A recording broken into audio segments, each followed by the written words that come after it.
Michael with Asymmetrical Preparedness. This video is about meat storage or meat for your preps. You know, protein. It's all the stuff we need in our diets. If you're one of those that doesn't believe you need meat in your diet, that's fine. Just protein in general. But this specifically, I'm talking about meat. So, and all different kinds. We all know meat shortages and stuff like that are here. I mean, it's go to the grocery store. I don't know where you're at. Maybe you don't see the effects as much.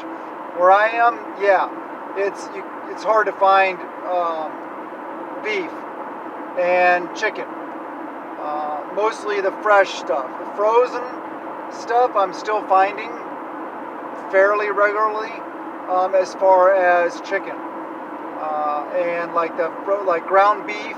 Especially the lower percentage stuff, the fattier stuff, I'm still finding, but not finding like as many roasts and steaks and stuff like that. So with that in mind, we need to keep on adding to our preps. You guys know that. And it is more difficult, I have found, in my situation where I'm at, in the stores I go to find canned meats, like canned beef, like canned roast beef, or canned chicken, stuff like that. So I'm just going to throw out some ideas and kind of talk about it a little bit here. I just mentioned some of the options. All right, you got canned, you got freeze-dried, you got dehydrated, and pickled in some situations. So what are we talking about? Some examples here. I'll start off with some canned stuff, like canned chicken. That's a good option. Canned tuna or salmon or different kinds of fish. If you eat fish, that's fine. And this is all dependent on your diet. Different people eat different things. We don't really eat fish. We don't eat pork. We don't eat fish. We pretty much, our meats are predominantly chicken, turkey, and beef in my family. So, but then also, you got to remember is you got to look at, try to think outside the box. And it's not really way outside the box, but when you're looking at canned meats, okay, obviously like Spam, that's canned meat. Pork, if you want. Those canned Vienna sausages, that's pork if you want. Or they make a chicken version also. My kids love those ones. But out of just the canned meat itself, what you can do is get stuff that is basically canned meat. It's just with other stuff, like chili. Chili with beans or without beans. Another option is like beef stew. Or they make different like freeze-dried foods that are like chicken.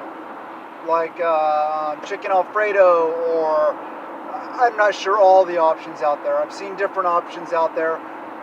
And some of them are actual chicken or actual beef that's been freeze-dried. But if you're concerned about where your protein's coming from, whether it's real meat or soy, look on the label. If it says TVP, that's textured vegetable protein. Predominantly soy, maybe some pea protein in there also, stuff like that. TVP.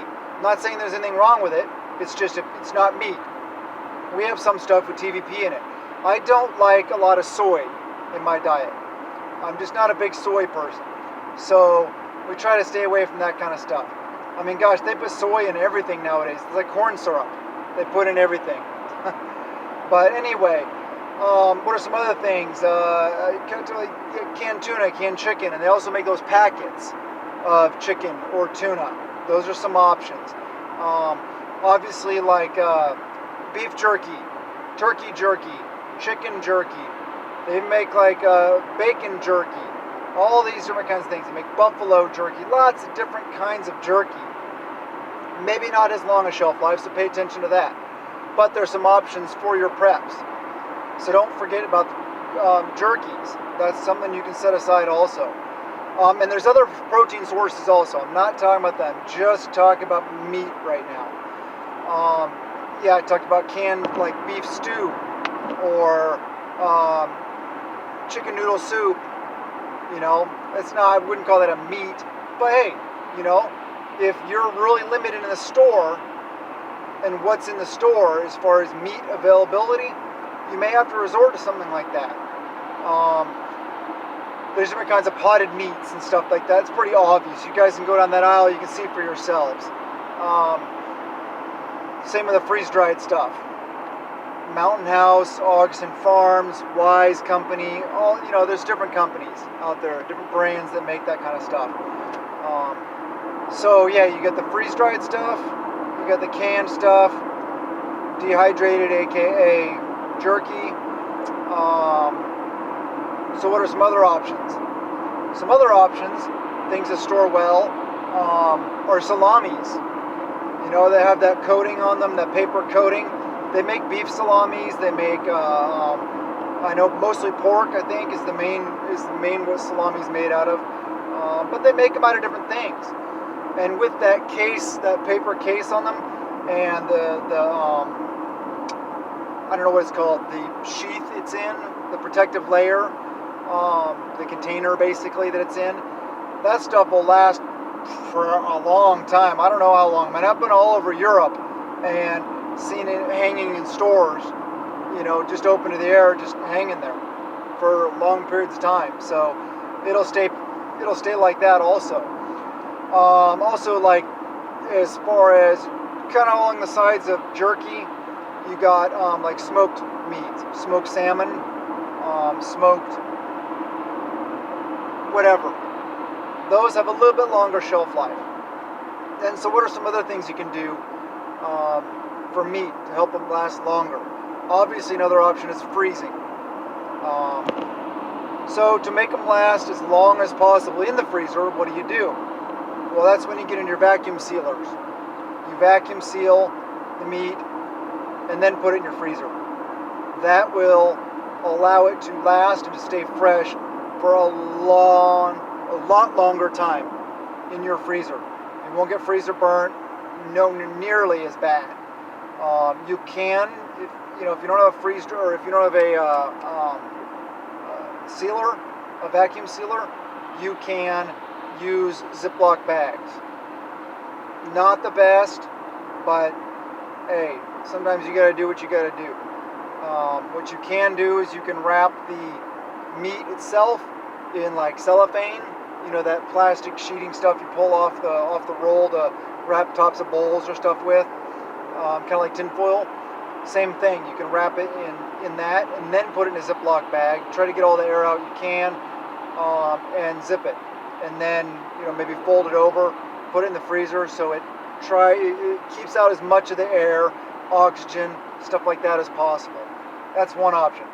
It helps a little bit. Obviously, keeping meat in your fridge, that's an obvious one. That's short term. I try not to leave too much stuff in our freezer, although we do have a lot of meat in our freezer, because we all know that I don't count on or rely on power being on. When I think about an SHTF scenario, the scenario I think of in my head is however it goes down, economic collapse, EMP, whatever it might cause it, Yellowstone supervolcano, I don't know, whatever causes a WROL event, which means a big event without rule of law, society's broken down. Even if power stays on, it's not going to be on for very long, because those people that run the power plants aren't going to be going to work, because they're going to be staying home to protect their families. Thus, power will be out soon anyway. So I don't think of anything in our freezers as food storage, because I don't plan on them being there for very long. What I would do is I would obviously start off in the fridge. I'd eat the stuff in the fridge first, then we'd start working on the freezers. Even without power, the freezers are going to stay frozen for quite a while, depending on how hot it is, what time of year it is, obviously. But some of the stuff you look at it like, okay, we'll probably eat this much before we need to take it out of the freezer. So pull the rest of it out, thaw it. If you have a way to dehydrate it, that's the best thing to do right off the bat. Or, I mean, if you have a freeze dryer, obviously, if you have a Harvest Right freeze dryer or something like that, you can do that also. But dehydrate whatever meats you have in there, or fruit or vegetables, any excess that you don't think you're going to be able to use, and dehydrate it into jerkies or fruit roll-ups, those, like, I can't remember what it's called. Or the other thing is, at that point, you can also can what you have in there. You thaw the meats, and then you can can the meats using, glass jar canning, home canning type stuff. So I always get confused.